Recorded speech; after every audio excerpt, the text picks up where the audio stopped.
Massimilian on the X for Cornell, 67%, seventh best in the country. Rob Savage just under 49%. Scrum in the center of the field, and Penn's long pole comes up with the ball. Tom, they're into a scramble situation. They send it off to the left side. A shot and a score for Penn in a transition scenario. Joe McCallion. Doctor off the whistle, bring it in. He'll come off the pick. Actually, that's Peter Lako who set the pick as he rolls left. Saved by the goaltender, Christian Knight. Stayed on his pipe, used his body, and just gobbled it up. Sure. So at 5:30 to play, let's see if the Red can knot this one up. Edmonds down the right alley, knots the ball game. Johnny Edmonds, who has exploded during his junior season, converted back to midfield from attack. Drove down that right alley with a rocket shot, his 10th goal of the season.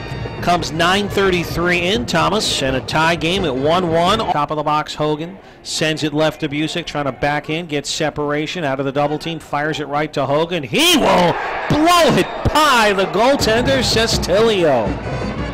Doliak fires it back. Donovan with the catch again, defenseman hug. Oh, behind the back French pastry for Dan Lintner.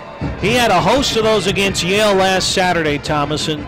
You've talked, Howie Borkin has talked, the Canadian box lacrosse players, artistic, and Lintner lights the lamp for his 14th of the season with just under 2 minutes to play, 3 in a row. He's got so much confidence in his shot this year, Johnny Edmonds. Left side it goes, Busick with a cannon from about 15 yards out, just outside the left hash mark. You want to talk about perhaps the hardest shot in the Ivy League, let alone college lacrosse. Connor Busick, his first of the afternoon, Thomas, 19th of the season, his 127th career point. He's currently fourth among all-time scoring midfielders for Cornell, and again, popping it to himself is Massimilian.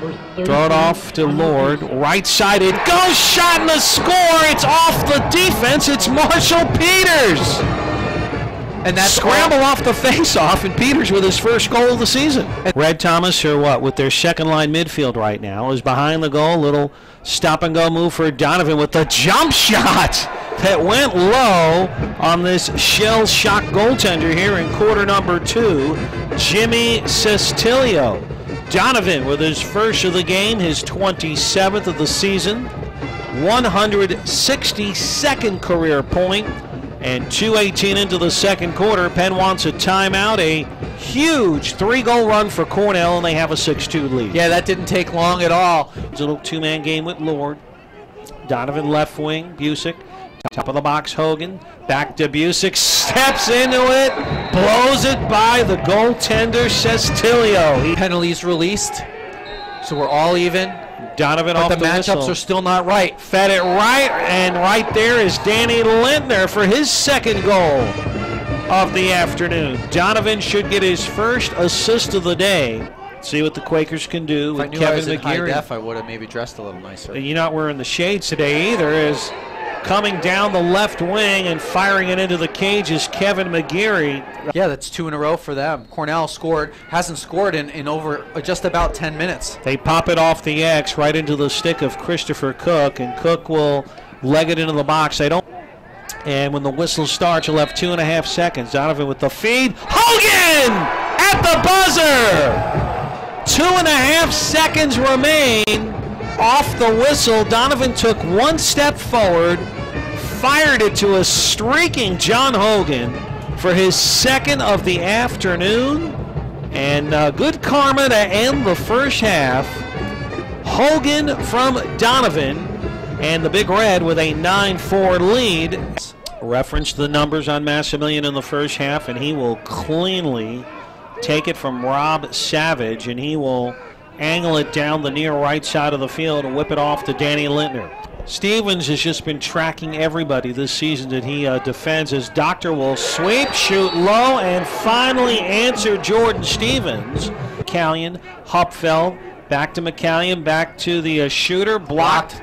Doctor shot his block. It's recovered by Hupfeld. Extra pass. Left side. Bach goes low on Christian Knight to make it a 4-goal run here in the third quarter. Hupfeld. Hupfeld sends it left wing to McCallion. McCallion Off to Hupfeld. This is Chris Hupfeld. Right side it goes. Shot saved by Christian Knight.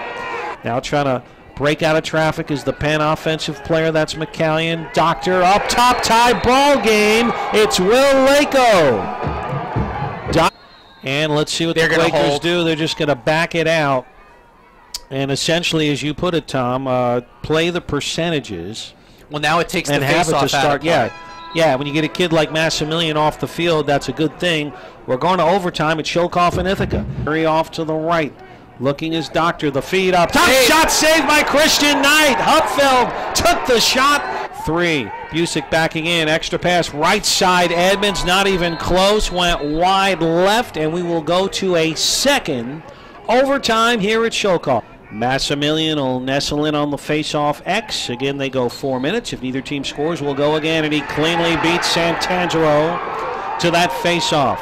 Quickly, Thomas, 15 seconds. Loop it to the near left side of the field. Donovan out of bounds, falling away, got it off to Hogan. Hogan with the break for Cornell. Feeds it up top. Busick for the game. Bounces it wide left. Oh, he had the setup. 5.9 to up go. Top.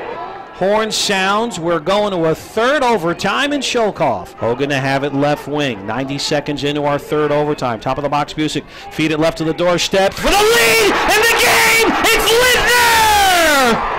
Danny Lintner wins it for Cornell in overtime.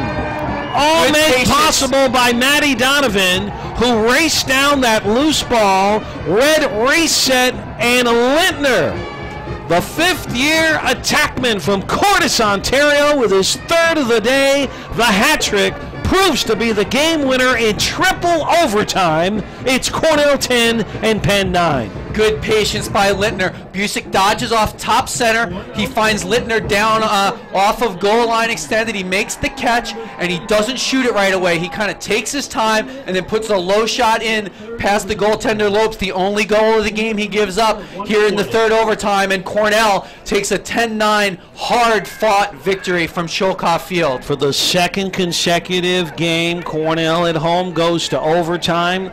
Tuesday night, it took 2. Tonight, it takes 3 as Cornell wins it on a Lintner goal.